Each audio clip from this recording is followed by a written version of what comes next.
প্রায় মাসখানেক আগে আমি একটা ভিডিও আপলোড করেছিলাম যে কোনো প্রকার মাটি ছাড়া কিভাবে শুধুমাত্র পানিতে পুদিনা পাতা চাষ করা যায়। এই যে এরকম সুন্দরভাবে শিকড় গজিয়ে যাবে শুধুমাত্র পানিতে এবং এর মধ্যে কোনো কেমিক্যাল ছাড়াই। তো ওই ভিডিওটাতে আপনারা এত রেসপন্স করেছেন।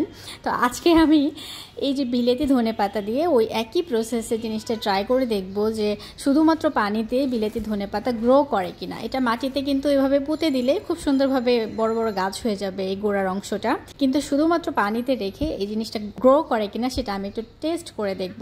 তো গোড়ার এই অংশগুলো আমি আলাদা করে রেখে দিলাম কেটে, আর উপরের অংশটা আমি রান্নার কাজে ব্যবহার করব।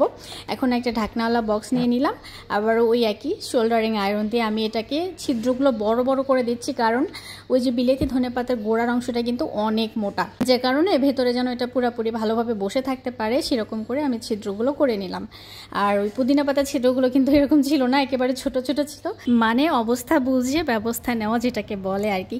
তো ছিদ্রগুলো এভাবে করে নেওয়ার পর ধনে পাতার ওই যে আমি গোড়ার অংশগুলো কেটে রেখেছিলাম সেইগুলো এভাবে সুন্দর মতো ছিদ্রর মধ্যে আমি বসিয়ে দিয়েছি। আর নিচে গোড়ার দিকে যে শিকড়ের অংশগুলো ছিল ওগুলো আমি কেটে ফেলে দেইনি, ভাবলাম যে এখান থেকে আবার যদি নতুন শিকড় বের হয় কিংবা এটাই যদি আবার জীবন্ত হয়ে যায় তাহলে তো ভালো।